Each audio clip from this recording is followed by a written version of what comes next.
நேற்றைய தினம் நடைபெற்ற பாராளுமன்ற உறுப்பினர்கள் பங்கேற்ற குழு கூட்டத்தில் வாய்த்தர்க்கம் ஏற்பட்டுள்ளது. தெல்லிப்பள்ளி பிரதேசத்தில் குறித்த கூட்டம் நேற்றைய தினம் இடம்பெற்றுள்ளதாக தெரிவிக்கப்பட்டுள்ள நிலையில் குறித்த கூட்டத்தில் ராம்நாதன் அர்ஜுனா எம்பி மற்றும் கஜேந்திரகுமார் மற்றும் பாராளுமன்ற உறுப்பினர்கள் என பலரும் கலந்து கொண்டனர். இந்த நிலையில் கஜேந்திரகுமார் எம்பி தைட்டு விவகாரம் குறித்த கேள்வி எழுப்பிய நிலையில் ராம்நாதன் அர்ஜுனா மற்றும் கஜேந்திரகுமாருக்கு இடையில் வாய்த்தர்க்கம் ஏற்பட்டுள்ளது. குறித்த வாய்த்தர்க்கம் ஆரம்பத்தில் இருவருக்கு இடையில் ஏற்பட்ட நிலையில் பலர் குறித்த வாய்த்தர்க்கத்தில் ஈடுபட்ட நிலையில் குறித்த சபையில் குழப்பம் ஏற்பட்டுள்ளது.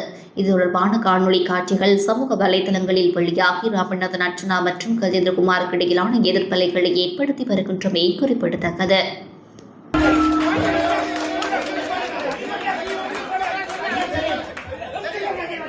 நீங்க உங்களோட தம்பியை எப்படி காப்பாத்தினீங்கன்னு எனக்கு தெரியும்.